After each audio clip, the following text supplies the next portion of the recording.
प्रारंभ करते हैं।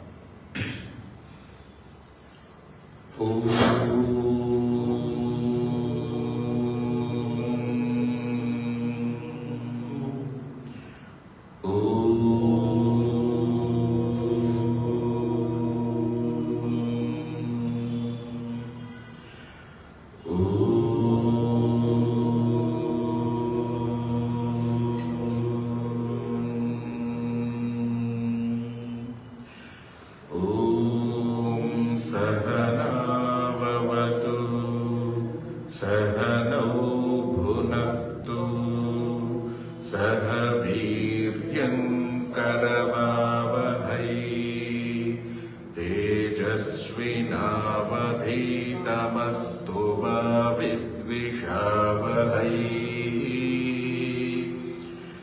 ॐ शान्ति शान्ति शान्तिः। श्री परमात्मने नमः। श्री गुरुभ्यो नमः। ओम। श्रीमद् भगवत गीता की कक्षा में आप सभी का हार्दिक स्वागत है। हम प्रथम अध्याय अर्जुन विषाद योग संपन्न करके दूसरे अध्याय के 9वें श्लोक पर्यंत देख चुके हैं। दूसरे अध्याय का नाम है सांख्य योग, जिसका अर्थ सम्यक ज्ञान अर्थात जो अच्छा ज्ञान जो जिसमें होता है। और जब प्रकरण ये चल रहा था, अर्जुन जब अनेक तरह की बातें युद्ध न करने की विषय में प्रस्तुत करते हैं, उस विषय में श्री कृष्ण जी का किस प्रकार रुझान रहता है, कृष्ण जी ने अर्जुन से क्या कहा है, हम अगले श्लोकों में देखेंगे। इससे पूर्व श्लोकों की आवृत्ति करेंगे।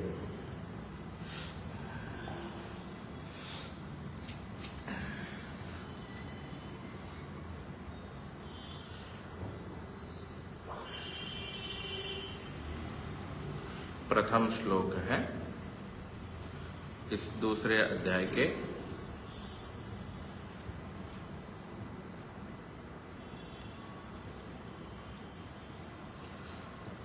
संजय उवाच तं तथा कृपयाविष्टम् अश्रुपूर्णाकुलेक्षणं विषीदन्तमिदं वाक्यम् उवाच मधुसूदनः। श्रीभगवानुवाच कुतस्त्वाकश्मलमिदम् विषमे समुपस्थितम् अनार्यजुष्टमस्वर्ग्यम् अकीर्तिकरमर्जुन। क्लैब्यम् आस्मगमः पार्थ नैतत्त्वय्युपपद्यते। क्षुद्रं हृदय दौर्बल्यम् त्यक्त्वोत्तिष्ठ परन्तप। अर्जुन उवाच कथं भीष्ममहं संख्ये द्रोणं च मधुसूदन। इषुभिः प्रतियोत्स्यामि पूजार्हावरिसूदन। गुरुन् हत्वा हि महानुभावान् श्रेयो भोक्तुं भैक्षमपीह लोके। हत्वार्थकामास्तु गुरूनिहैव भुञ्जीय भोगान् रुधिरप्रदिग्धान्। न चैतद्विद्मः कतरन्नो गरीयो यद्वा जयेम यदि वा नो जयेयुः। यानेव हत्वा न जिजीविषामः तेव स्थिताः प्रमुखे धार्तराष्ट्राः। कार्पण्यदोषोपहतः स्वभावः पृच्छामि त्वां धर्म सम्मूढचेताः यच्छ्रेयस्यां निश्चितं ब्रूहि तन्मे शिष्यस्तेऽहं शाधि मां त्वां प्रपन्नम् न हि प्रपश्यामि ममापनुद्यात् यच्छोकमुच्छोषणमिन्द्रियाणाम् अवाप्य भूमावसपत्नमृद्धम् राज्यं सुराणामपि चाधिपत्यम्। संजय उवाच एवमुक्त्वा ऋषिकेशम् गुडाकेशः परन्तप न योत्स्य इति गोविन्दम् उक्त्वा तूष्णीं बभूवः। तो कल हमने यहां तक पाठ किया था आगे के श्लोक के विषय में।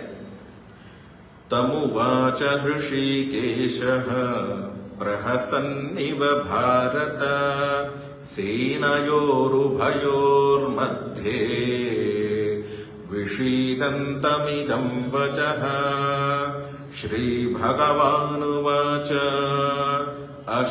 अशोच्यानन्वशोचस्त्वम् प्रज्ञावादाश्च भाषसे गतासु न गतासूश्च नानुशोचन्ति पण्डिताः न त्वेवाहं जातु नासम् न त्वं नेमे जनाधिपाः न चैव न भविष्यामः सर्वे वयमतः परम् देहिनोऽस्मिन् यथा देहे कौमारं यौवनं जरा तथा देहान्तरप्राप्तिर्धीरस्तत्र न मुह्यते।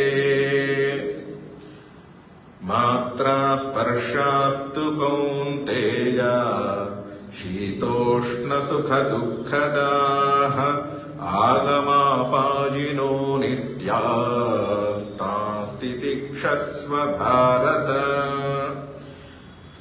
इस प्रकार हम यहां तक करेंगे। तो पीछे आया था अर्जुन बहुत ही विनम्र भाव से दोनों हाथ जोड़कर भगवान श्री कृष्ण जी के सामने अपने मानसिक उद्गार प्रकट करते हुए कहा है, कार्पण्य दोषोपहत स्वभाव। मैं कायरता रूपी दोष से उपहत स्वभाव वाला व्यक्ति किंकर्तव्य विमूढ़, धर्म के विषय में क्या करूं क्या नहीं करूं इस स्थिति में मैं पहुंच गया हूं। यच्छ्रेयस्यां निश्चितम ब्रूहि तन्मे, जो भी मेरे लिए श्रेयस्कर है आप मुझे बताइए, क्योंकि शिष्यस्तेहं शाधि मां त्वां प्रपन्नम कहा है। तो मैं आपका शिष्य बनकर मैं आपके पास आया हूं, तो निश्चित रूप से मेरा मार्गदर्शन कीजिए। अन्यथा शरणं नास्ति त्वमेव शरणं मम, अर्थात मेरा कोई और शरण का आश्रय स्थान नहीं है, आप ही एकमात्र शरण है। जब व्यक्ति अपने सामर्थ्य को, अपने अहंकार को, अपनी अस्मिता को एक तरफ करके जब मार्गदर्शक के पास शिष्य भाव से गुरु के पास जाता है, तो निश्चित रूप से गुरु वात्सल्य पूर्ण अपना मार्गदर्शन करते हैं। आइए देखते हैं। और अर्जुन अपने शोक के विषय में कह रहे हैं, जो मेरे इंद्रियों को सुखाने वाले शोक हटाने का कोई उपाय ही मुझे सूझ नहीं रहा है। मैं कैसे अपने शोक को हटा दूं, अपने स्वजनों को खोने के इस भय को हटा दूं। तो इस रूप में अनेक बात देख रहे हैं। और इस समस्त इस भूमि पर देवताओं के ऊपर आधिपत्य मिलने पर भी पूर्ण संपदा संपत्ति मिलने पर भी मुझे वो शोक हट नहीं सकता मुझसे, तो इसलिए वो शोक हटाने वाला उपाय कृपया बता दीजिए। तो इस प्रकार अर्जुन की स्थिति हो गई थी। तो संजय जी ने धृतराष्ट्र से कहा, एवं उक्त्वा हृषीकेशं गुडाकेशः परन्तप नयोत्स्य इति गोविंदम उक्त्वा तूष्णीं बभूवः। अर्थात, हे परंतप, हे दुष्टों को तपाने वाले है धृतराष्ट्र, इस प्रकार गुडाकेश अर्थात अर्जुन को गुडाकेश क्यों कहते हैं मैंने कई बार बताया आप लोगों को। तो गुडाकेश अर्जुन ने ऋषिकेश से ये बात कहा, और नयोत्स्य इति गोविंदम, गोविंद श्री कृष्ण जी से अब मैं लड़ूंगा नहीं और मैं युद्ध करूंगा ही नहीं, ऐसा कह के तूष्णीं बभूव, निश्चित रूप से मैं लड़ूंगा नहीं, इसलिए वो बिल्कुल चुप हो गए। कई बार हमें अति हर्ष में, अति शोक में, अति प्रसन्नता में एक अनिर्वचनीय स्थिति में रह जाते हैं, बिल्कुल सुन्न हो जाते हैं, सन्न हो जाते हैं, कुछ बोलने के लिए शेष नहीं रहता है। उस समय चुप्पी साधने के अलावा कुछ मार्ग शेष नहीं रहता है। जो बातें बोलनी थी, जो तर्क हेतु देने थे युद्ध न करने के पक्ष में, जो दलीलें दी गई वो सारे दे चुके हैं, जितने देने थे दे चुके हैं। अब आप बताइए, यद्यपि अर्जुन जी जानते थे कि श्री कृष्ण जी को युद्ध कराना ही है मुझसे, फिर भी मैं अपने अंदर के उद्गार तो प्रकट कर लूं, इस प्रकार की भावनाएं थी। आगे देखते हैं श्री कृष्ण जी क्या कहते हैं उन बातों को सुनकर। आगे कहा है संजय जी ने, तमुवाच हृषीकेशः प्रहसन्निव भारत, हे भारत, हे भरतवंशी धृतराष्ट्र जी, ऋषिकेशः उस अर्जुन से, कृष्ण अर्जुन से प्रहसन्निव अर्थात हंसते हुए सेनयोर उभयोर मध्य विषीदंतम, किससे, जो दो सेनाओं के बीच में विषाद करने वाले उस अर्जुन से हंसते हुए ऋषिकेश ने कुछ वचन बोले। अब क्या वचन बोले वो आगे देखेंगे, किंतु यहां आप यदि देखेंगे इस श्लोक में अंत में आया है, श्लोक के अंत में विषीदंतमिदं वचः, इदम वचः पे मैं केंद्रित हूं। विषीदंतम मतलब विषाद करने वाले, विषाद करते हुए, सेनयोः मध्ये, उभयोः सेनयोः मध्ये अर्थात दोनों सेनाओं के मध्य में, विषीदंतम विषाद करते हुए, तम मतलब किसको, उसको मतलब किसको, अर्जुन को या अर्जुन से, ऋषिकेश अर्थात कृष्ण ने कुछ वचन बोले। क्या वचन बोले, उवाच कहने मात्र से ही कुछ बोले करके एक स्पष्ट होता है, फिर भी जो वचः शब्द पड़ा है, वचः मतलब वचन बोला, उवाच कहने मात्र से ही कुछ बोला, ऐसा अर्थ निकलता है ना। किंतु वचः शब्द कहने से वचन बोले, फिर भी वचः शब्द कह रहे हैं तो ये विशेष अर्थ का द्योतक है, चूंकि एक मोड़, एक दिशा बदलने वाला वचन कहने जा रहा है। मान लीजिए किसी व्यक्ति को कुछ, हाँ जी उसने बोला, हाँ बोला, इतने मात्र से ही स्पष्ट हो जाती बात। फिर भी कुछ वचन बोला, वचन ऐसा जोर देके एक बोला, जो बोलता है कौन, क्या बोलता है? वचन ही तो बोलेगा और क्या बोलेगा, किंतु फिर भी वहां वचन शब्द पड़ा है, वचः शब्द पड़ा है, तो कुछ विशेष अर्थ देने वाला है। बिल्कुल अर्जुन की मनोदिशा बदलने वाले वचन बोला है। बोला मतलब सामान्य रूप से आप बोल दिया, जो भी बोला होगा। तो वचन बोला मतलब कुछ विशेष इंगित कर रहे हैं कि बहुत महत्वपूर्ण बिंदु उन्होंने बोला। देखिए,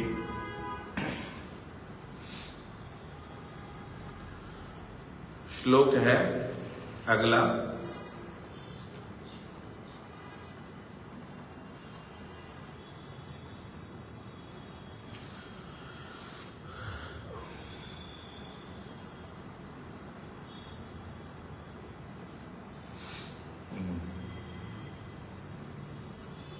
कौन सा श्लोक है?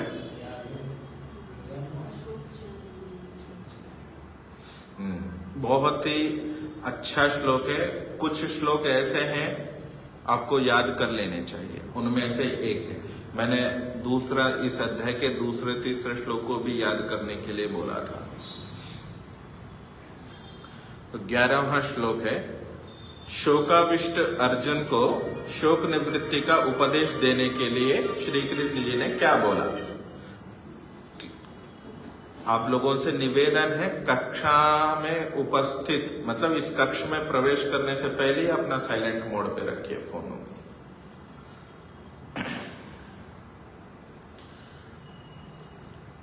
श्री भगवान उवाच, अर्थात भगवान बोले, श्री कृष्ण जी बोले कि अशोच्यानन्वशोचस्त्वं प्रज्ञावादांश्च भाषसे गतासून गतासूंश्च नानुशोचन्ति पंडिताः।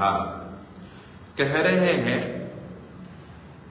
जो त्वम अर्थात तू है अर्जुन, तू अशोच्यान, अशोच्यान मतलब जो शोक करने योग्य नहीं है जिन बातों पे, ऐसे शोक ना करने योग्य बातों पे अशोचः तूने शोक किया है या शोक कर रहे हो।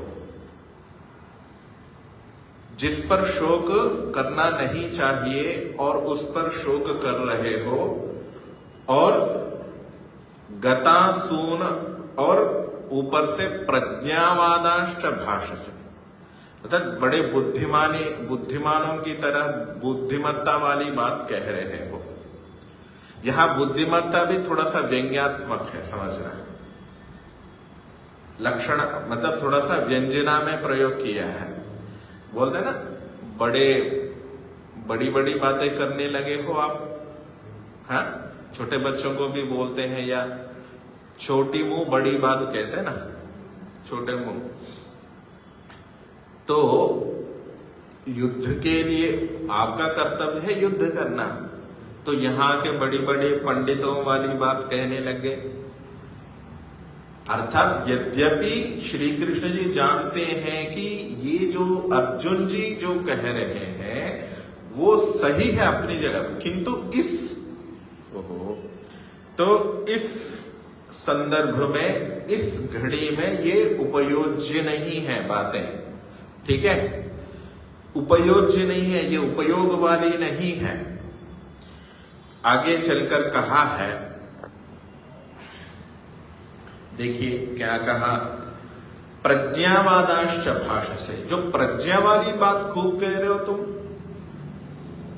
गतासून अगतासूंश्च, अर्थात असु कहते हैं प्राणों को, असु कहते हैं प्राणों को, और जिन्होंने प्राण त्याग दिए, अर्थात जो प्राणों को त्याग दिए, वो जो चले गए, और अगतासूंश्च जिनके प्राण अभी नहीं गए, उनको लेकर न पंडिताः अनुशोचन्ति, उनको लेकर पंडित लोग शोक नहीं करते हैं। जो गए बीते गए उनको लेकर, और जो अभी विद्यमान है उनको लेकर कभी पंडित लोग शोक नहीं करते हैं। हम क्या करते हैं? हम शोक करते हैं। जो हमारा परिजन कोई मृत्यु को प्राप्त होता है तो हम शोक सभा मनाते हैं, शोक मत मनाते हैं। तो इसी बात को लेकर श्री कृष्ण जी बहुत जोर देके कहना चाहते हैं कि जो भी पंडित मतलब बुद्धिमान व्यक्ति कभी भी जो आए गए उनको लेकर शोक नहीं करते। वेद मंत्र भी कहता है मां गतानाम आधीदीथा, अर्थात जो गए हैं, गतानाम मतलब उनके जो गए हैं उनको लेकर शोक मत कर। इसके विषय में मैं एक और बात समझाना चाहता हूं। कालिदास के नाम से एक कहानी प्रचलित है। महाकवि कालिदास जी का नाम सुना आपने? सभी ने सुना होगा। संस्कृत के बहुत ही उच्च कोटि के कवि थे, विद्वान थे। उनके ऊपर पीएचडी डॉक्टरेट्स करते हैं, शोध करते हैं, अनुसंधान करते हैं, ऐसे महान व्यक्ति। उनको लेकर एक कहानी है, प्रसंगानुसार सुनाता हूं। वो राजा भोज के आस्थान में, सभा में वो कवि थे, ठीक है। एक दिन भोज जी अपने सिंहासन पर अकेले बैठे हुए थे, तब अचानक कालिदास जी प्रवेश करते हैं। तो भोज जी सहसा मतलब एकदम बोल पड़े, आओ मूर्ख आओ। क्या क्या कहा कालिदास जी से? आओ मूर्ख आओ। तब कालिदास जी तुरंत एक बात पूछते हैं, ठीक है। उनमें से अनेक बातें हैं, इस तरह के पूछते हैं कि उसमें से एक बात है गतम न शोचामि। गतम न शोचामि, मैं जो बीते हुए पर मैं शोक नहीं करता, मुझे मूर्ख क्यों कह रहे हो? मतलब खादन्न गच्छामि हसन्न जल्पे और गतन्न शोचामि कृतन्न मन्ये। सेठ जी सुन रहे? खादन्न गच्छामि हसन्न जल्पे गतन्न शोचामि कृतम न मन्ये। तृतीयो न भवामि राजन किम कारणम भोज भवामि मूर्खः। बहुत सारे मूर्ख के कारण गिनाते हैं। खादन्न गच्छा, मैं खाता हुआ जाता नहीं हूं, ठीक है। मैं खाते हुए नहीं जाता हूं, चलता हूं। खादन्न गच्छा, हसन्न जल में मैं हंसता हुए बात नहीं करता, है ना। कई लोग बोलते हैं ना है हंसते हुए बात कहते, बात भी समझ में नहीं आती। पहले हम बोलते हैं ना, या तो पहले हंसो या पहले बात करो। हंसते हुए एक दोनों चीज कई लोगों की आदत होती है, तो दोनों चीज मिलके करते हैं, मिला के करते हैं। तो खादन्न गच्छामि हसन्न जल्पे गतम न शोचामि, बीते हुए पे शोक कभी नहीं करता मैं। अब जो बीते को उसको लेकर शोक क्या मनाना है? जो बीत गए तो बीत गए, चाहे व्यक्ति हो, चाहे पदार्थ को लेकर हो, चाहे मनुष्य परिजन को लेकर हो। और कृतन्न मन्ये, जो मैंने किया तो हाँ मैंने ही किया, अभिमान पे नहीं करता मैं, अभिमान भी नहीं करता। और जब दो व्यक्ति बात कर रहे होते हैं उसमें मैं तीसरा बनकर घुसता नहीं अवैध रूप से। तो फिर क्या कारण है मुझे आपने मूर्ख कह दिया? मतलब मूर्ख कहलाने में ये कारण बनते हैं, समझ रहे हैं? वो मूर्ख लोग ही करते हैं, खाते हुए चलते हैं, हंसते हुए बात करते हैं, ठीक है, जो बीते हुए पर रोते रहते हैं, उसने ये किया वो किया, मैंने कुछ नहीं किया, या मैंने ऐसा किया था। फिर वो हम कृतज्ञ मन्ये, हाँ मैंने ऐसे किया था, मेरे को कोई नमस्ते भी नहीं करता, मेरे को वो नहीं करता, मेरे को मानता नहीं, मैंने पूरा पसीना बहाया। तो कृतम न मान्य, मैं तो जो किया, अगर मान लो कहीं किया भी हो तो मैं उसका अभिमान नहीं करता।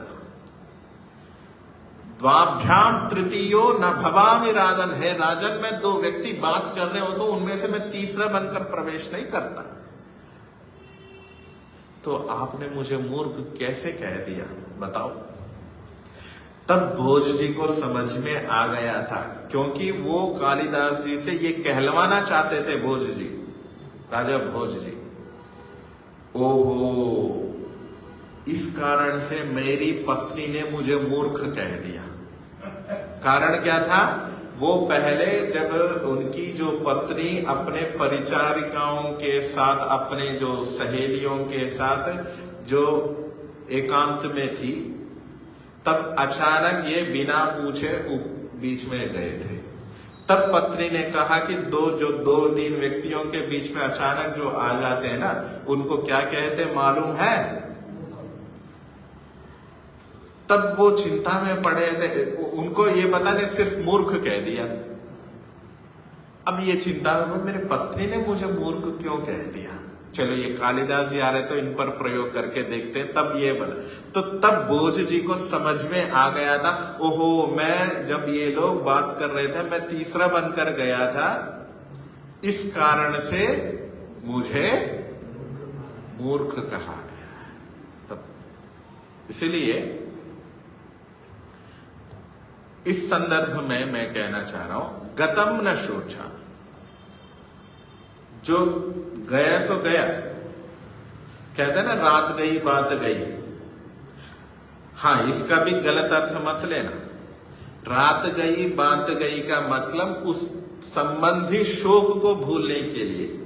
इसका ये मतलब नहीं है जो हुआ है उसको उस रूप में मत ले, बिल्कुल ही भूलना ये तात्पर्य नहीं है। उसके लिए हमें क्या करना चाहिए वो याद रखना चाहिए। जब काशी के अंदर इतिहास का बड़ा शास्त्रार्थ हुआ था। ऋषि दयानंद जी एक पक्ष थे अकेले, पूरे काशी के समस्त विद्वान एक पक्ष, राजा सहित पूरे आस्थान के जितने भी महान विद्वान लोग थे, विशुद्धानंद जी, बालकृष्ण शास्त्री और भी बहुत सारे विद्वान उपस्थित थे। ऋषि दयानंद जी के ऊपर मैं सारी चर्चा तो नहीं करूंगा, किंतु उनके ऊपर गोबर, ईंटे, पत्थर मारे गए। ठीक है, वो समाप्त हो गया। ऋषि दयानंद जी अपने कुटिया पे गए, ध्यान लगाया, और जो व्यक्ति उनसे थोड़ा सा विचार विमर्श करने जो गए, उनके साथ बिल्कुल उसी तरह से बात किए जो पहले से करते थे। इतनी बड़ी घटना, इतना बड़ा अपमान के बाद भी एक बार भी जिक्र नहीं किया था। नहीं तो हम क्या करते, हम जबरदस्ती प्रसंग ला ला के सुनाते, देखो उसने ये किया वो किया ये किया करके। तो गतम न शोचा में, जो बीत गया, उनका अपमान हो गया, उसके विषय में शोक नहीं करते हैं बुद्धिमान लोग, पंडित लोग। अच्छा, एक शब्द है पंडित शब्द है। पंडित किसे कहते हैं? प्रायः हम जो हमारे घर में पूजा पाठ करने आते हैं उनको पंडित जी बोलते हैं, किंतु शास्त्रों में पंडित इतना हल्का नहीं है शब्द। हम किसी को भी चोटी रख दिए तो पंडित जी, कचौरी बेचने वाले को भी पंडित जी, है ना? अजय कपूर जी सुन रहे हैं आप? मैं गुरुकुल गया था हरियाणा, नाम तो नहीं लूंगा गांव का। तो नया नया गया था, तो उस समय ऐसे मोबाइल फोन इत्यादि की व्यवस्था आए तो थे, किंतु गुरुकुल तक नहीं पहुंचे थे फोन्स, इतना हम अपडेट नहीं हुए थे। तो हमको कई बार घर करना हो तो एक गांव में एक ही एसटीडी था, एक छोटी सी दुकान थी। गांव में कैसे होती है, 2-4 चीजें रखते हैं, ठीक है। तो वहां एक फोन था, पैसे देके हम बात कर सकते थे। तो मैं और मेरे साथी गए, हम साउथ इंडिया से थे, वो कर्नाटक से थे, मैं आंध्र प्रदेश से था उस समय। तो हमको एक चीज, सब लोग आते हैं, पंडित जी बीड़ी दो, पंडित जी ये दो, पंडित जी वो दो। मेरे को बड़ा आश्चर्य, मेरे लिए नया था, मेरे लिए नया था। हम पंडित जी उसको ही बोलते बचपन से, जो विद्वान है, कम से कम वेद पाठ जानता है, ठीक है। मेरे लिए नहीं ना, वो लोग पंडित जी पंडित जी। मैंने कहा पंडित जी क्यों बोल रहे हैं? तो कहते हैं वो ब्राह्मण कुल में उत्पन्न हुए थे। अच्छी बात है, ठीक है। तो वो बीड़ियां बेच रहे थे और मैंने पूछा, मैं प्रायः जो ब्राह्मण कुल है गोत्र पूछता हूं, मतलब इसमें मैं कोई जातिवाद नहीं, मेरे को जानने की रुचि रहती है, मैं मुख्य रूप से गोत्र पूछता हूं।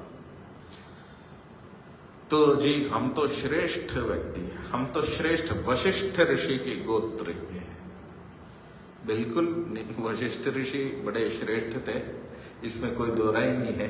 तो आप क्या कर रहे हो? प्रायः मुझे जो ब्राह्मण कुल के मिलते हैं, मैं उनसे गोत्र जब पूछता हूं, या मैं पूछने से पहले ही प्रायः वो लोग कहते हैं। अभी रोजड़ में भी एक लड़का बिहार से आया था, मतलब बाहर से, विद्यार्थी नहीं था, बाहर से ही आया था वैसे अतिथि के रूप में।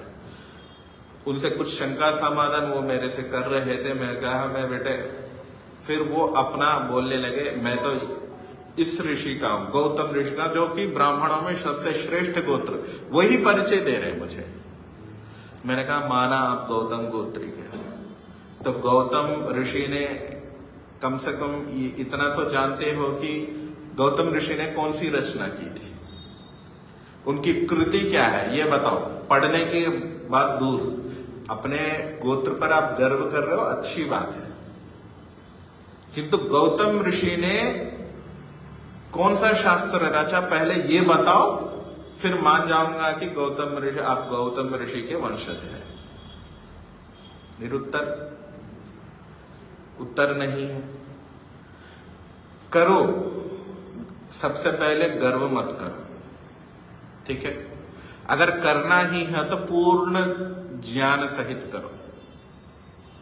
हमको पता ही नहीं, हम बस कि उनको किसी ने कहा और इन्होंने मुझे सुनाया, ऐसे न जाने कितने लोग। और एक व्यक्ति और किसी ने कहा था, दाधीच, अरे ये तो हमारे ऋषि बहुत बड़े थे, सबके सब मान बैठे हैं। ये अहंकार का प्रतीक है।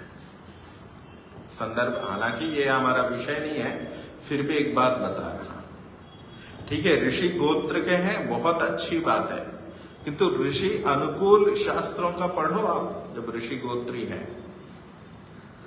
तो गतासून अगतासूंश्च नानुशोचन्ति पंडिताः। जो पंडित लोग हैं वो कभी जो गए हैं उनको लेकर, चाहे व्यक्ति हो पदार्थ हो, वहां व्यक्ति और पदार्थ ये करके करिए नहीं, कोई भी जो बीते गए।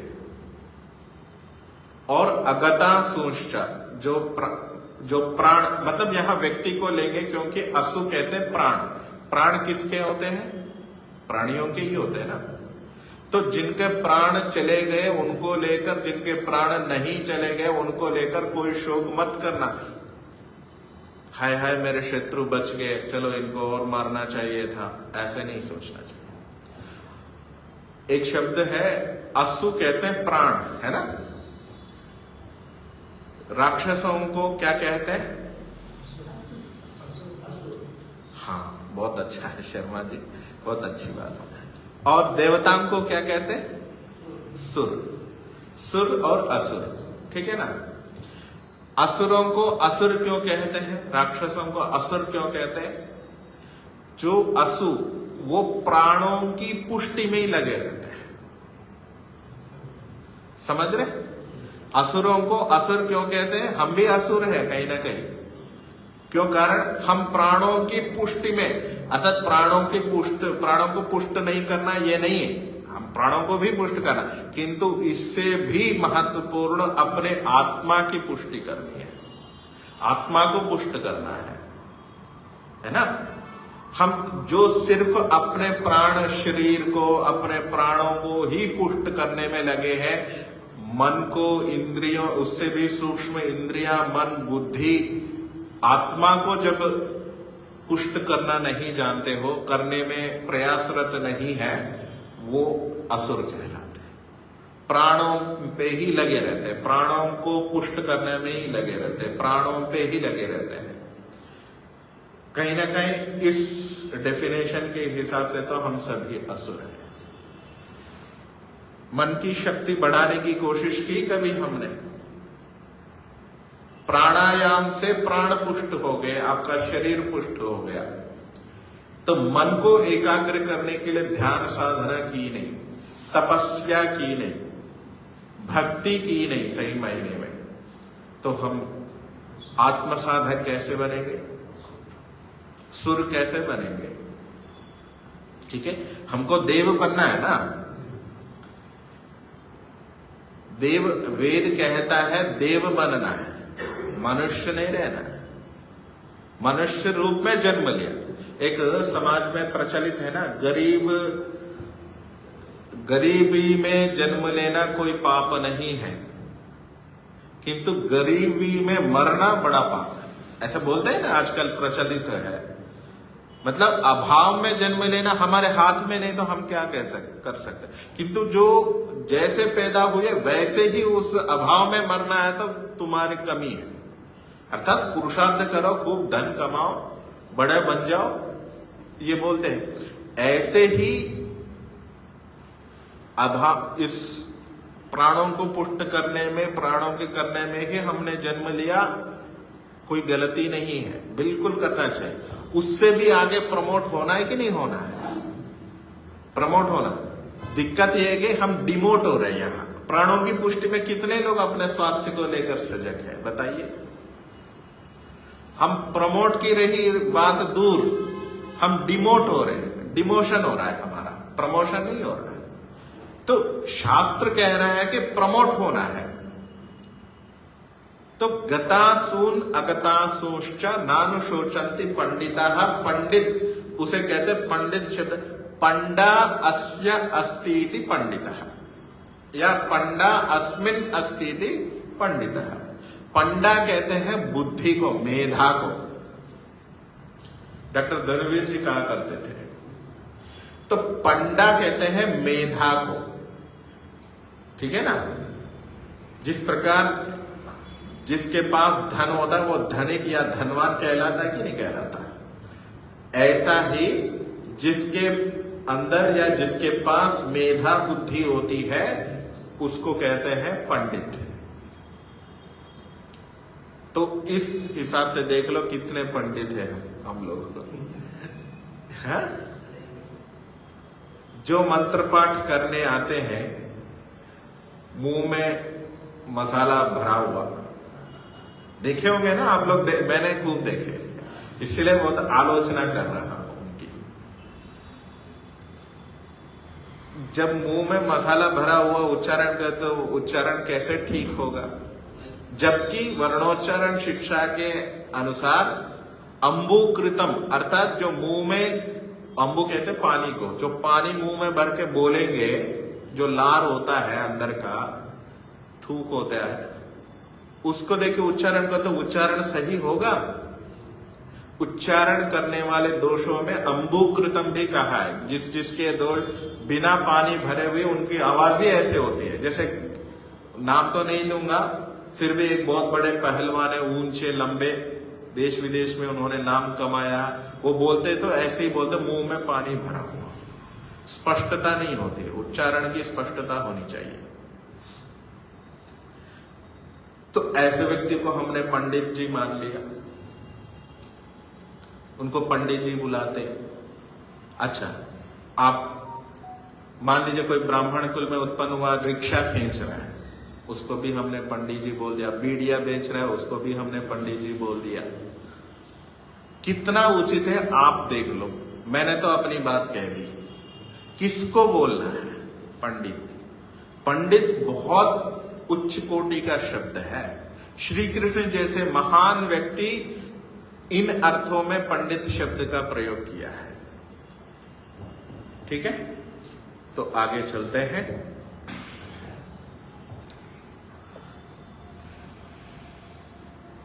अगला श्लोक है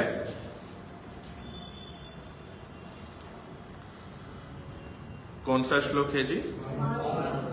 पृष्ठ एक मिनट।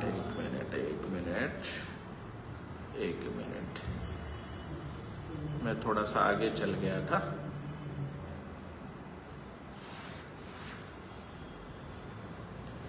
हाँ,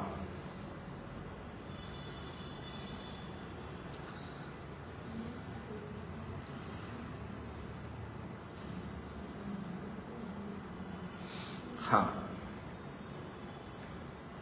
तो इसमें क्या है,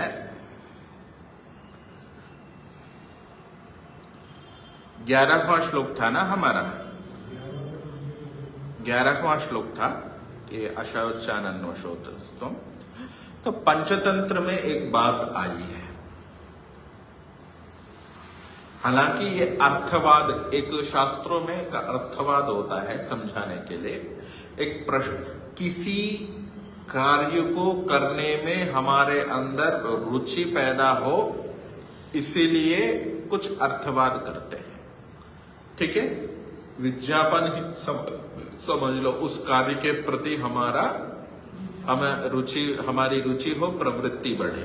ठीक है, जैसे बच्चों को बोलते हैं ना हम कि बच्चे दूध पियो चोटी बढ़ेगी।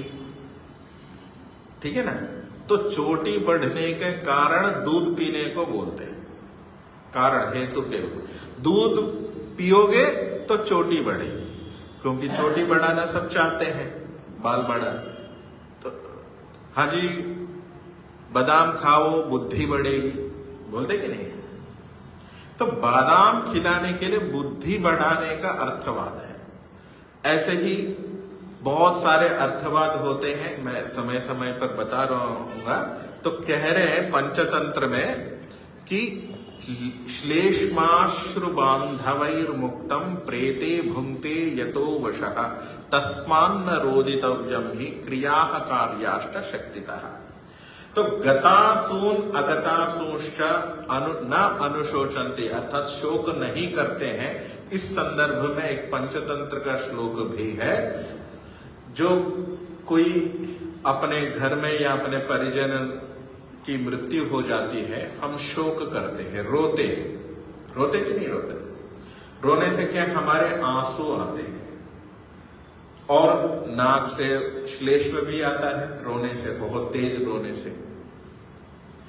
तो कह रहे हैं दो श्लेष्माश्रु, श्लेष्म कहते हैं कफ को, कफयुक्त, और अश्रु बांधवैर मुक्तम, मतलब बंधुजनों के द्वारा मुक्त ये जो कफयुक्त आंसू जो है, वो जो प्रेतात्मा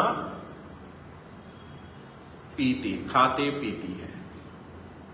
अपने परिजन जिसकी मृत्यु पर हम रोते हैं ना, वो आंसुओं को प्रेतात्मा पीते हैं। मजबूरी में पीना पड़ता है, अरे मेरे बंधु मेरे लिए, ये सत्य बात नहीं है। मैं एक अर्थवाद बना ना, उसको हटाने के लिए निंदार्थवाद के रूप में पंचतंत्र में प्रस्तुत किया है। हालांकि प्रेतात्मा शरीर से, प्रेतात्मा मतलब शरीर से छोड़ने के बाद जो प्रइतः, अर्थात यहां से शरीर से निकल गया है, उसको प्रेतात्मा।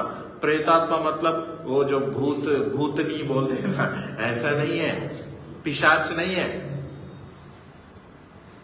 प्रेत आत्मा मतलब शरीर से ही, प्रइतः अर्थात अच्छी प्रकार से शरीर से जो निकल गया है, उसको प्रेत कहते हैं। ठीक है, तो जो प्रेत जो बांधवों के द्वारा जो आप कफ युक्त आंसू जब बहाते हो, नाक से भी निकालते रहते हैं ना, रोने से आ जाता है, तो उसको प्रेतात्मा पी जाता है। इसलिए तस्मान न रोदितव्यम, इसलिए रोना नहीं चाहिए किसी के मरने पर। ऐसे पुराणों में भी अनेकशः बात आई है। अगर चाहो तो मैं प्रस्तुत कर सकता हूं, मैंने पूरा डाटा कलेक्ट करके आया, किंतु अभी इसी श्लोक में आज का पूरा दिन जाएगा। देखिए, और भी पुराण का वचन मैं बताता हूं। हालांकि ये सारे अर्थवाद में लेना, समझाने के लिए, ये सही नहीं है।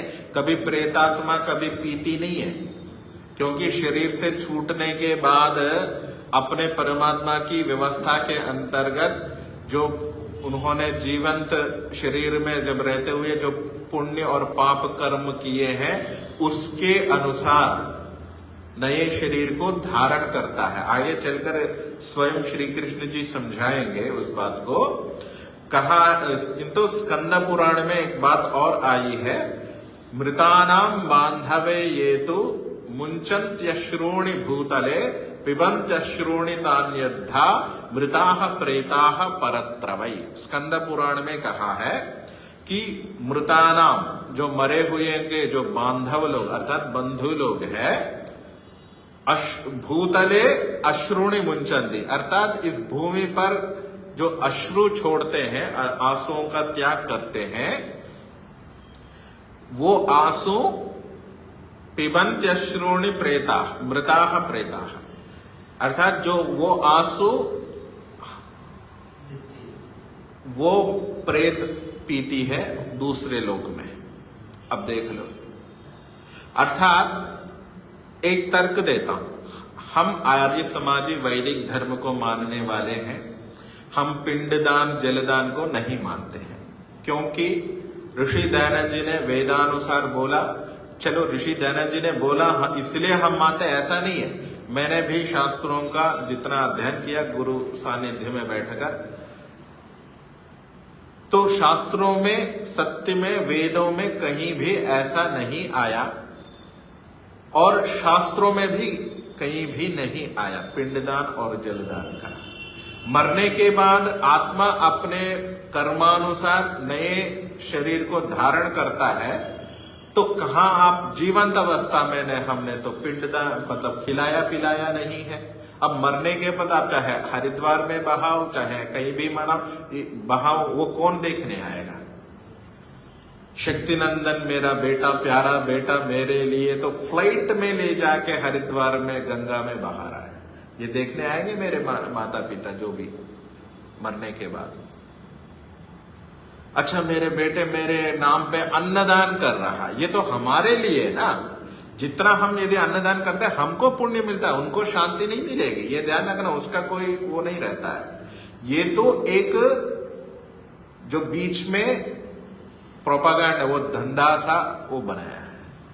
पितृपक्ष आने वाला है, श्राद्ध पक्ष, इसलिए उस दृष्टि से बता रहा हूं। 20-25 वर्ष पहले जो मरे हैं माता पिता, उनके नाम से आप ही देते हैं।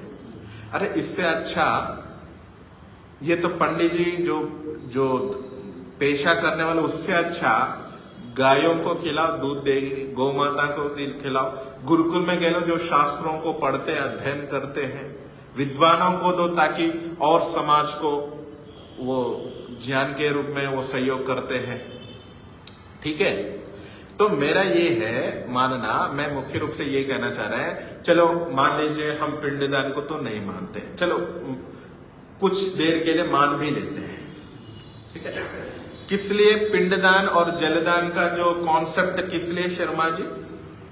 ताकि हम जो देते हैं वो हमारे पितरों को पहुंचता है, यही है ना कॉन्सेप्ट, है ना? हम यहाँ देते हैं, वो बेचारे तब से भूखे बैठे हैं, साल में एक बार खिलाते हैं हम, तब तक वो भूखे बैठे हैं, तो उनको मिल जाता है। ठीक है, स्पष्ट है? तो ये भी तो क्यों नहीं समझते? हम रोते तो वो जो आंसू भी वो उनको मिल जाएगा, ये क्यों नहीं सोचते अपन? जब पिंडदान करने पर उस तक पहुंचता है, ये तर्क आपको पता नहीं क्या समझ में आता है। जब आंसुएं हम करते हैं तो ये समझ में क्यों नहीं आता है कि उनको नहीं पहुंचेंगे। तो अगर इसको मान रहे हैं तो उसको भी मानो। इसलिए कई बार कहते हैं जैसे किसी की डेथ हो जाती है अपनों की, उसमें कोई रो रहा होता है उनका खास ही बेटा बेटी तो वो कहते नहीं है कि कोई रो मत, उनको मतलब। हाँ बिल्कुल। तो एक बार मेरे पिताजी का 4 वर्ष पहले देहावसान हो गया था। खैर मैं तो सिद्धांतों को समझता था, मैं तो रोया नहीं था, जबकि मैं पिताजी का प्रिय पुत्र था। मैं कहने में मुझे कोई वो नहीं है, क्योंकि पिताजी की जो लिगेसी, पिताजी चाहते थे कि हमारे घर में विद्वान बने एक व्यक्ति जो हमारा, क्योंकि पिताजी भी संस्कृत जानते थे, संस्कृत अध्यापक रहे हैं। संस्कृत विद्यालय में सिर्फ संस्कृत ही पढ़ाई जाती थी एक समय में, पूरे संस्कृत में ही पाठ चलते थे। तो उस विद्यालय के रहे तो मेरे को भी बचपन से ही थोड़े थोड़े संस्कृत सिखाए उन्होंने। उनको बड़ी खुशी थी कि मैं इस फील्ड में आ गया गुरुकुल में, क्योंकि उनकी इच्छा अनुसार ही, मेरी इच्छा बाद में हुई, पहले उनकी इच्छा थी। तब भी उनके देहावसान के पश्चात मैंने रोया नहीं, बल्कि मेरे बहुत सारे थोड़े आंसू तो बहा रहे थे। जब उनके पार्थिव देह को घर से हम बाहर जब निकलते समय और जोर से रोते हैं लोग, है ना। तो पहले ही सबसे महिलाओं को मैंने सख्त निर्देश कर रखा है कि मेरे पिताजी के शरीर को जब बाहर निकालते तो कोई चूचा नहीं करेंगे, रोएंगे भी। मैं चाची इत्यादि को सबको मैंने निर्देश कर रखा था। हालांकि ये मेरा व्यक्तिगत विषय है, समझाने की दृष्टि से, प्रेरणा की दृष्टि से बता रहा हूं। तो एक भी रोए, मेरी मां भी चू नहीं करेगी। हालांकि उनके मन में उनके ज्ञानानुसार रोना धोना होता ही है, उतने नहीं रोए मेरी मां भी, बल्कि उनका बहुत हम, क्योंकि मेरे भाई पढ़ाई की दृष्टि से बाहर ही रहे, जो मैंने MCA BC, वो उन्होंने MCA MTech जो भी किया उन्होंने बाहर से, मतलब घर से दूर ही रहे। मेरी बहन की बहुत पहले विवाह होके वो दूर ही रही। मैं तो बचपन में 20 वर्ष, मतलब बहुत वर्ष पहले ही मैं गुरुकुल में रहा, तो बहुत कम होता था। तो मेरी माँ और पिताजी का बड़ा संबंध था आपस में। मेरी माँ के ऊपर पिताजी बहुत आश्रित थे हर चीज में, भोजन परोसने के दृष्टि से हर चीज, पानी भी मैं माँ के हाथ देने पर ही वो पीते थे, अधिकांशता 99%। हाँ, किंतु वो स्वतंत्र भी थे, वो स्वयं अपने कपड़े वो स्वयं धोते थे। 76 साल की वर्ष में उनका निधन हो गया। तो कहने का तात्पर्य यह है, वो मेरे पिताजी मेरे को बोल के गए, जब मेरी मृत्यु हो जाए रोना नहीं बेटे, ये हमारा सिद्धांत नहीं है, और मेरे को पिंड प्रदान मत करना, ये लोग करेंगे तुम ही रोकना अगर करेंगे तो। मेरे को बोल के गए। तो वो समझते थे सिद्धांतों को समझते। ये नहीं कि वो आर्य समाजी थे, ऐसा भी नहीं कह सकते आप, किंतु सिद्धांतों को समझते थे। मेरे दादाजी दादी का उन्होंने, उस समय वो निश्चित रूप से हवन करते थे। उस दिन, जिस बरसी बोलते हैं ना यहाँ, उस दिन हवन होता है हमारे घर में, उनके पितरों को लेकर हवन होता है, किंतु कभी पिंड प्रदान नहीं किया मेरे पिताजी ने। हम भी आज तक हम भी नहीं करते। उनके जाने के बाद भी हम रोजाना हवन किए, फिर 12वीं 13वीं लौकिक दृष्टि से हमने भोजन आदि कराया, बाकी कोई पिंड प्रदान नहीं किया हमने। ओ हाँ बोलिए। आप कह रहे हैं जी, अभी आपने वेरी गुड, बहुत अच्छा है। एक प्रश्न है, वैसे तो नियम नहीं है, नहीं कराना है, किंतु लौकिक दृष्टि से लोग अपेक्षा करते हैं, सामाजिक दृष्टि से लोग अपेक्षा करते हैं। आप अंदर क्या करते क्या नहीं करते अलग बात है, किंतु जो मृतक व्यक्ति के नाम से कुछ करना चाहिए आयोजन, ये सामाजिक दबाव रहता है। उस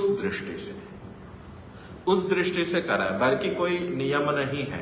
हाँ, आपके अंदर सामर्थ्य है, गरीबों को बिल्कुल दे सकते हैं। हमारे एक रिवाज है, हम रिटर्न गिफ्ट देते हैं। जो भी आते हैं उनको उन दिनों रिटर्न गिफ्ट, या तो स्टील का कोई बर्तन हुआ या कुछ जो घर में प्रयोग में आने वाले चीज देते हैं। तो हमने वो दिया जो यथावत। मेरे पिताजी की लिखी हुई कुछ श्लोक थे तेलुगु भाषा के, तो उनकी जो पुस्तक हमने छपवाए तो वो दे दिए साथ में। तो इस प्रकार है। तो आपके प्रश्न का सीधा उत्तर यही है, वैसे शास्त्रीय नियम तो नहीं है, किंतु करें तो अच्छा ही है ना, पुण्य तो मिलेगा ना। तो लोग किस रूप में ले वो अलग बात है, लोग किस दृष्टि में लेते हैं वो अलग बात है, किंतु हमारे हाँ ठीक है, समाज अपेक्षा करता है तो हमने दे दिया। बाहर से जो लोग आए हैं, दूर-दूर से, हाँ दूर दूर से आए हैं, वो अपेक्षा तो रखते ही है ना। बाकी हमने ऐसे कुछ वो किया नहीं था। हाँ, हवन, बड़ा हवन किए थे उस दिन, शांति मतलब पूर्णाहुति हम लगातार हर दिन कर रहे थे, मैं और मेरे भाई बैठकर। फिर लगातार जो अंतिम दिन पूर्णाहुति के साथ बड़ा यज्ञ किया हमने और भोजन कराया जो आगंतुक व्यक्तियों को। जी बोलिए। मैं ये कहना चाह रहा था, ओ भोजन कराया वो ठीक है, हाँ लेकिन किसको कराया? एक तो होता है अपने घर में जो बाहर से संबंधी होते हैं, हाँ एक हाँ बोलिए। उन्होंने खाया, बिल्कुल। या जो शहर में आपके या गाँव में जहाँ पे आप रहते हैं, जी वहाँ पे आपके जो संबंधी लोग हैं, जी। एक होता है वो एक मास में होता चलता है, पड़ोसी दुनिया भर के लोग सारे रहते, शादी ब्याह होता है, जी जी दोनों लोग करेंगे। जी संबंधी खाने वाले को ठीक है, चलो ये हाँ जी। मांस खाना नहीं होना चाहिए। नहीं। मतलब मांस का मतलब मेरा ये, बहुत सारे लोग, अच्छा वो मांस, अच्छा हाँ ठीक है ठीक है बहुत सारे लोग, मतलब मैंने लड़ाई झगड़ा करके ये समझा है, ठीक है।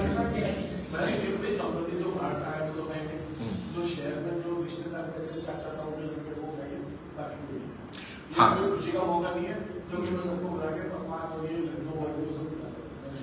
ठीक है, एक मिनट। ओम, आपस में बातचीत नहीं है आचार्य जी, आपसे निवेदन है जी।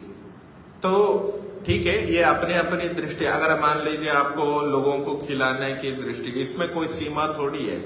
आपके जितना सामर्थ्य आपकी रुचि है उतना आप करो। जैसे जिनके पास जो रुचि भी मैटर करता है और धन सामर्थ्य भी मैटर करता है इसमें। How much you can afford, है ना। अभी भी ये करते हैं जैसे आपकी आगे शाम, हाँ जी हाँ जी दयानंद पाल से जब जाके खेलते हैं, हाँ, बहुत उत्तम स्थिति है और जी। सुबह जाके देना कि यह एक का वृद्धाश्रम, हाँ हाँ बाकी कोई खिलाना ये बात नहीं। हाँ, मेरी भी मान्यता, मेरे पिताजी की भी मान्यता रही है। हमारे घर में प्रायः मैं बचपन में देखता, वो परंपरा अभी थोड़ी सी आधुनिक दृष्टि से लुप्त सी हो गई। मेरे बचपन में मैंने देखा, जो हम अब तेलंगाना प्रांत में रहते तो आंध्र प्रदेश से कोई ब्राह्मण आ जाते थे, जो पूजा पाठ करने वाले, पुरोहित करने वाले अनजान व्यक्ति। वो जो स्थानीय मंदिर जाते, पहले वो लोग जाते, यहाँ ब्राह्मण कौन है पूछते हैं, कौन हमारे भोजन करा सकते वो पूछते हैं। तो कोई हमारे घर का एड्रेस बताते, पास में ही था, कोई और दूसरों के घर भी जाते होंगे। तो जी मेरी बेटी का विवाह करना है, थोड़ा सा दीजिए। तो मेरे पिताजी अपने सामर्थ्य के अनुसार कुछ देते भी थे। उनको घर में अनेक ऐसे, मैंने बचपन में कम से कम मुझे एकदम स्मरण आ रहा है, 3-4 को तो खिलाते हुए मुझे स्मरण आ रहा है। ऐसे अतिथि बनकर, वो बिना तिथि बिना वो क्या बोलते हैं इंटीमेशन के आते हैं ना, तो उनको अच्छे व्यक्ति हो चाहे गरीब हो, चाहे वो कैस्ट के लेकर मैं बिल्कुल नहीं कर रहा, कोई भी व्यक्ति, उचित व्यक्ति, योग्य व्यक्ति आता है तो उनको सत्कार पूर्वक खिलाना चाहिए। या भिक्षुक आए तो अपने सामर्थ्यानुसार बाहर से देना चाहिए। इच्छा हो तो दो, नहीं तो मत दो। कुछ लोग ये धंधा बनाते हैं, देखो हमारे यहाँ गणेश चंदा बहुत ज्यादा धंधा है, बड़ा धंधा है। अभी जो गणेश उत्सव का चल रहा है ना माहौल, विसर्जन तक, गणेश विसर्जन, तो चंदा मांगने आते हैं। चलो मेरे पिताजी का थोड़ा सा दबदबा रहा, दबदबा इन द सेंस थोड़ा लोग सम्मान करते, इसलिए हमारे ऊपर इतना प्रेशर नहीं डालते। किंतु बाहर तो हाँ जी जगदीश जी 5100 तो देना ही देना आपको, ऐसे देना ही पड़ता। फिर वो कितना गणेश, चलो मान लेते कितना गणेश उत्सव में विनियोग होता है, उपयोग होता है, वो भगवान ही जाने, गणेश जी जाने। फिर जब विसर्जन होता है ना, विसर्जन में जुलूस निकालते हैं, यहां कैसे करते हैं मुझे ध्यान नहीं है, वहां क्या है खूब नाच गाना चलता है, लेते हैं सुरापान करते हैं और खूब नाचते हैं। ऐसे अपने शहर के अंत तक जगह जगह हर 10 कदम में रोकते बैंड को, फिर नाच गाना चलता है, फिर आगे चलकर फिर आगे कहीं भी जाके उसका विसर्जन किसी नदी में या किस में प्रवाह में विसर्जित करके आते हैं मूर्ति को। तो इसलिए मेरे पिताजी बहुत मतलब वो करते हैं, इसलिए मैं हमारे आज भी घर में पूछने के लिए मेरी माँ दे देती, मैं तो मना ही करता हूं, मेरी माँ दे देती है। तो ऐसा करते हैं। हालांकि हमारा प्रकरण कहीं से कहीं गया, वो अलग बात है। गतासु न गतासुश्च को लेकर हम जो बीते हुए व्यक्तियों के ऊपर शोक नहीं करना चाहिए। ठीक यही बात पदार्थ के संदर्भ में, वस्तु के संदर्भ में भी घटती। जो हाँ उसको भूलना नहीं, शोक नहीं करना, भूलना नहीं, याद रखना। मेरा अपमान हुआ है, मैं याद रखूंगा किंतु उसका शोक नहीं करूंगा। शोक होगा तो क्रोध होगा, क्रोध होगा तो बदले की भावना आएगी। ब्राह्मण की बदले की भावना किस रूप में होनी चाहिए? अपनी तरक्की में। अच्छा मेरा अपमान करते हो, मैं इससे आगे निकल के दिखाऊंगा। ये अच्छे व्यक्ति। दुष्ट व्यक्ति, अच्छा मेरा अपमान करते हो, चलो इसको दुगना तेरी हानि कर दूंगा मैं। अच्छे और बुरे व्यक्ति में ये अंतर है। मेरा अपमान करते हो, तेरा अपमान भी कर दूंगा मैं कहीं। ब्राह्मण व्यक्ति, अच्छे पंडित किस्म का व्यक्ति ये सोचेगा, अच्छा मेरा अपमान करते हो, कोई बात नहीं, मैं इससे भी आगे निकल के दिखाऊंगा। ये ठीक है। और अभी मैं कल किसी का वो सुन भी रहा था, ये भी वो भी यही कह रहे थे कि जहां हम खोए हैं ना, वहीं पाना सीखना चाहिए। मेरा तो बचपन से ही स्वयं की धारणा बनी है, मेरी भी यही धारणा। मैं यही कोशिश करता हूं, जहां खोया हूं वहीं दोबारा प्राप्त करता हूं। और मेरे 3 उदाहरण मेरे जीवन के अंदर है, मैं उसमें सफल हुआ हूं। वो कभी ऑफ रिकॉर्ड में बताऊंगा कौन सी घटना है। ठीक है, ठीक है। ओमकार